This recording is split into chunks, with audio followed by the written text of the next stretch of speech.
Hello and welcome to my channel. Today I'm not doing any journaling but showing my some of my finds from my last trip to London. My second hobby is mudlarking, and anyone searching the tidal River Thames foreshore will require a permit issued by the Port of London Authority. And I have a permit, so I will try to go there as often as I only can. Yeah, there are a lot of different kind of things you can find, and how about starting with the small ones? I mean the really small ones. I hope you can see them. Let's see, I have here some still in water as I'm going to clean them. They are tiny jade beads, really tiny. I mean, you can see here I've put some are a bit bigger, but some are really small, tiny. Yeah, and these are one things that you can find from the Thames, and to find these it took me at least 2 hours just to get these together. I mean these, not these, but they were all individually on the foreshore. But these are so lovely finds, and it's so relaxing to try to find these. So I really enjoy that, and I can use them further in my journals. You know that these African glass jade beads, they were used for currency, and they were used to trade for goods like gold, ivory, and textiles, and also used in the African slave trade, unfortunately. But beautiful little handmade beads. So this is something we found this time. From the small things, then I found all these garnets. Garnet is not a stone from Britain, so these must have come with some ship loading or something like that, and actually nobody knows why these can be found on the foreshore. They are not jewelry quality, but some are really nice, have nice size. I even found, I think this is the biggest one this time, but beautiful little finds.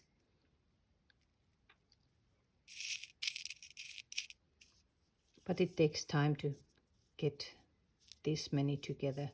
This time I was like 5 days there, and in 2 days I got this amount of garnets together. So what else do you find? Yeah, you find these things. These are vulcanite bottle stoppers. So this is a common find, not that old, but you know, they are nice, and I will try to use this as a stamp. Maybe it works, we'll see. Then what else? Yeah, you always find shards of pottery, and I'm picking up some lovely ones to make some pendants with these. And I think this was my favorite this time. Look at this. It's like a little dog.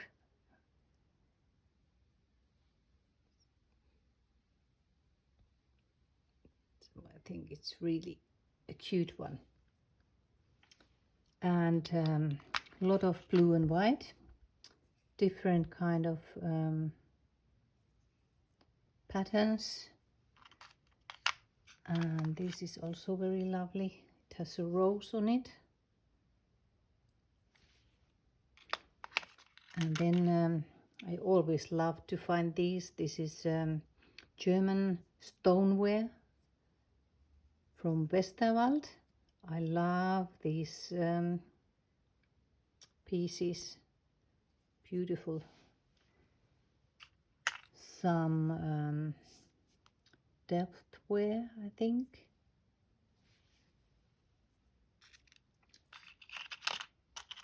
It's also a piece of stoneware.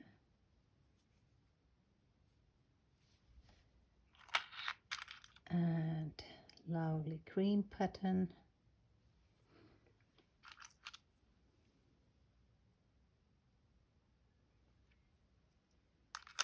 But there is really a lot of that kind of. I have here a few more bigger ones. And I hope to put them somehow in my art and work them in there. So what else? Let's see, I had here something. Oh yeah, this little key. This key was totally rusted, so I had to use some electrolysis. I have a new machine for that, so it makes it easier. And that's how it turned out. And always it's wonderful to find something to read. And this tells us that it's made by Ilko Independent Lock Company, and that was founded in 1899 by 3 engineers, Peter Ostberg, Carl Neidling and Carl Bors. In 1928 the company was acquired by the Jail and Dole, so they are, I guess, still using making locks, but it's lovely to find this and to think, what was it for? Was it maybe a trunk, you know, for traveling? There's also some numbers there. But these are the finds that, you know, really makes the researching fun. Then what else? You always, let me see if I can put it like a little bit like this. The clay pipes. You know, these are like today's cigarettes. You know, that time they were used and then they were thrown away. And you normally find like a piece of the stem, and then you're lucky when you find the bowl to it. And I have tried to put here some to show you. That's the this is the smallest one I found this time. It's from the 1600s, and that time the beginning tobacco was so expensive, so no more than this was in there. And then later it goes and gets bigger, so there's more place for tobacco, and that's how it goes. And there is one stem, show you. But you know, some mudlarkers, they have really found like huge long stems, but I have not so far. So what else? I picked up this. It's a nice piece of glass. It's thick, and I'm going to do this with Dremel, and then I can use it as a little bowl for something, or maybe a paperweight, as a paperweight. So imagination is the border. Then I found this one. Well, it's like goes with my name, Callis. but it's actually from some, you know, how do you call them? It's a nice piece, for sure, for a journal or a box. Then piece of probably Victorian pavement. It could be even Roman, but maybe this is, I would say, just Victorian. And you find these little pieces. This is a bigger one. This is a small one. This is another one. And this is another kind of. So, you know, I wonder who has been walking on these little tesseras. So from the small pieces, again, these Thames pins. There is one, this is a bigger one, and they all have this wonderful hand-drawn head. I don't know if you can, let's see if we can get it somehow.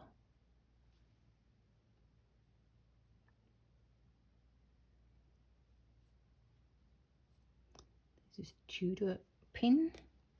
Then we have smaller ones. Nice one.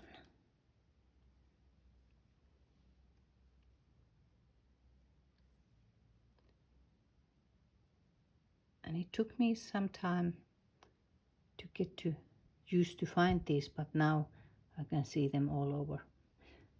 So, and I always take some with me. That's also something relaxing to find these little pieces, and can be used in a junk journals too. Then one time I found this one. It's a ink pot. You know, these were made in millions, I don't know how many, but the Victorian time, the people started to write more, and it was common to get these pork pie, they call them, or penny ink pots, and these were used like, you know, they were ink and wax and cork and wax, and when they were empty, they just threw them away. And this is stoneware, and it's a lovely piece. This is my second one. Yeah, it's my second. So that was that. Then sometimes you find also things like that. This was given me from my other mudlarker. Thank you. And this one I found, and it's actually, you know, just nice things. You can even straight ahead and use them. Also, you can find something like this. This is actually, I guess, Indian offering, but here, you know, it's full of pearls and all kind of things. So I will take them apart and use with the junk journals. And then I just wanted to show you what I do with these things. For example, these oyster shells. This is also from Thames foreshore. I made this using a little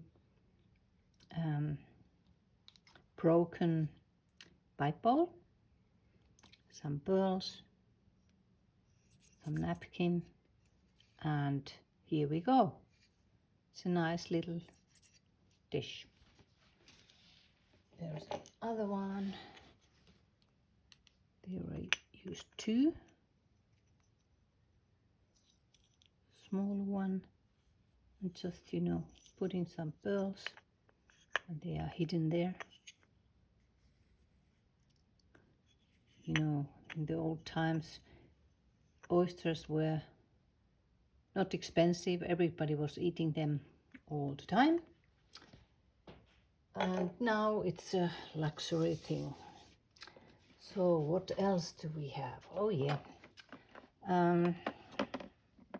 This box, let me open it for you. And here is also one pipe bowl.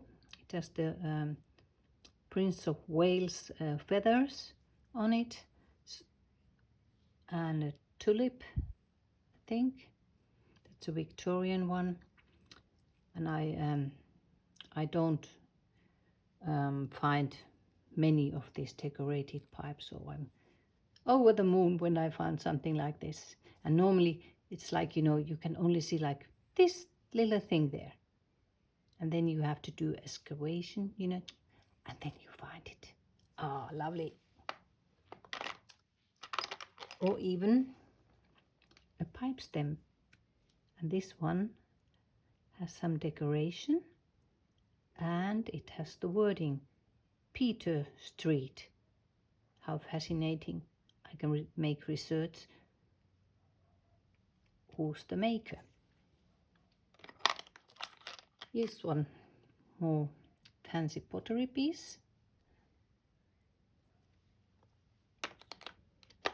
This I liked so much too because of the writing.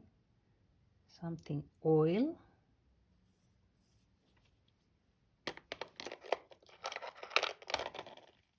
This one, co-limited.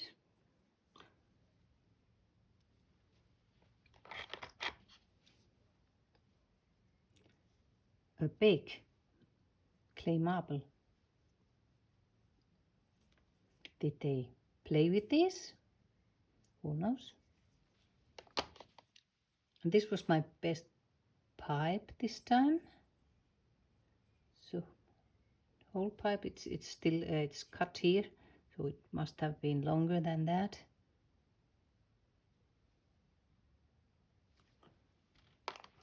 And then I even found one of these kind of things. I do hope, I have not yet made any research on this, but I hope it's a flint. It means it's man worked, because it's very good to hold in the hand. But let's see what the mudlarkers say about it. If it's a real thing or just a stone. So, and what else? So let's take this one as the last one.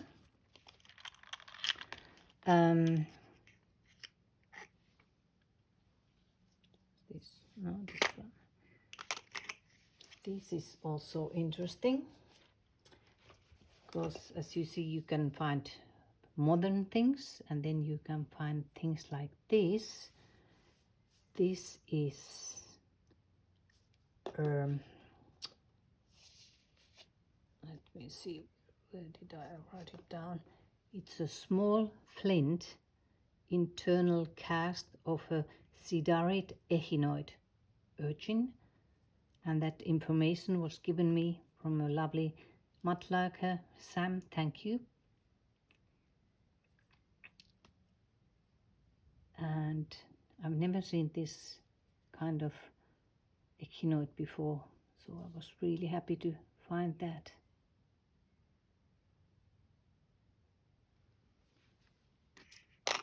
Then actually I was that day not mudlarking, I just wanted to go for a walk, and then I ended up to the foreshore, and this eye was watching at me, and it's from the Bartman jug, and those are stoneware and were made in Germany.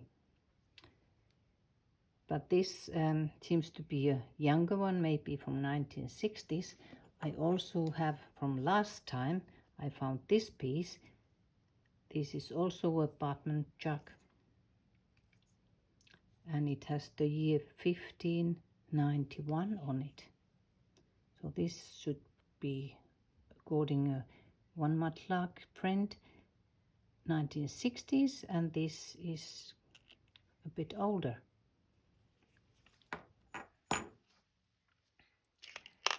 Then you find coins. I don't find much coins because I only go by eye. But I found a shilling from 1966. So, oops, sorry. So that's Elizabeth. But I also found one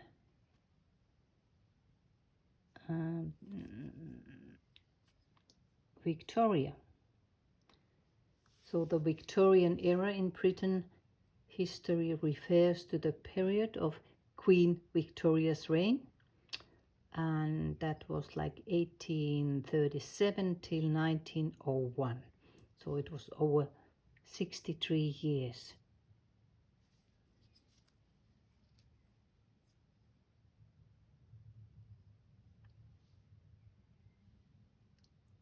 So that was one.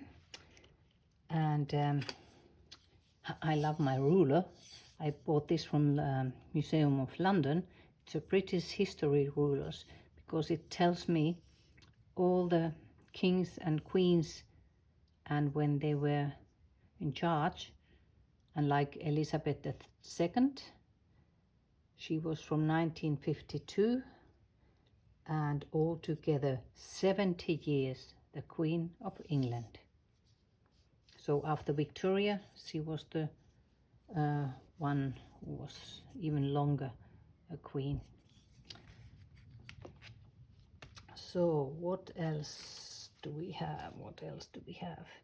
Yeah, then some, oh yeah, here, the older pieces. This is a coin. It's a rose farthing.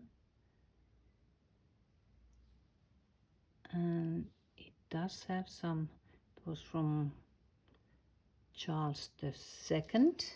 So let's take our ruler and we'll find Charles II is there. Or was it Charles I? Oh God. But anyways, 1600. So that's an amazing find. And they are so small. And this was exactly in this condition when I found it. Really nice. I also found this one. Unfortunately, it's not a ruby, but some kind of paste stone. And then something I really love to find are buttons. And this beautiful button from 1700. This was shown to the steward, so he told it's a 1700s button. It's just lovely. There's another one. It's this one. There's like a rose in it.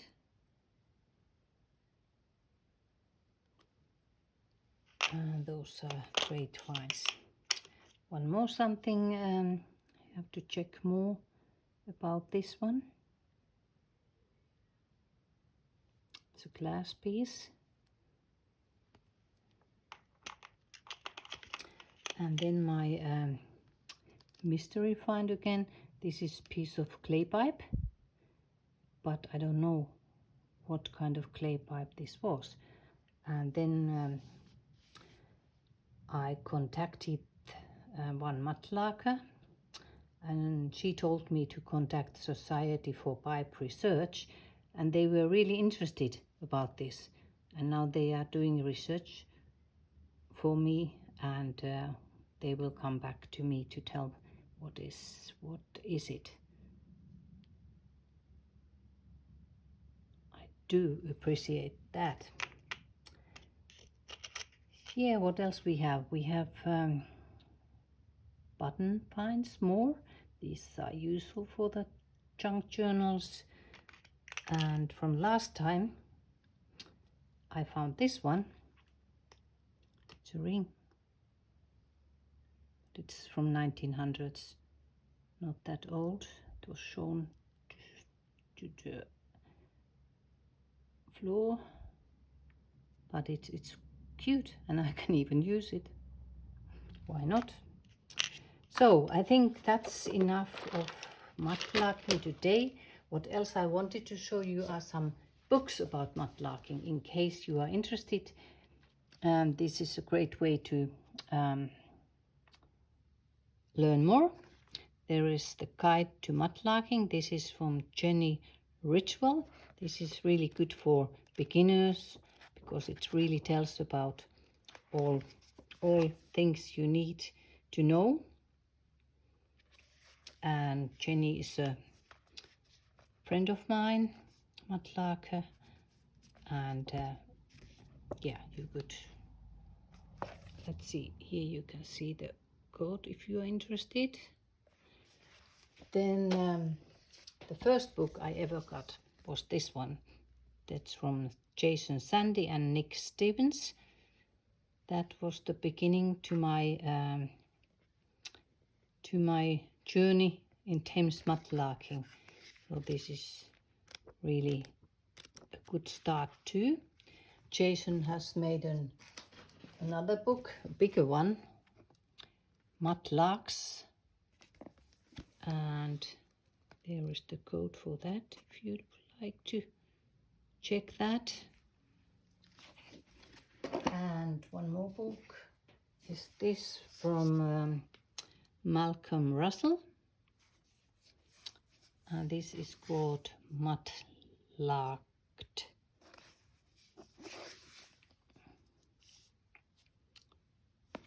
And it's also a very interesting book. There's, for example, a great find from Tobias. It's also one really friendly mudlarker. So yeah, that was enough of mudlarking for you today. If you have any questions, please do not hesitate to ask. I will put my email on under this video. And then let's say it's done. And I wish you all a lovely day, lovely evening. And thank you for watching. And take care.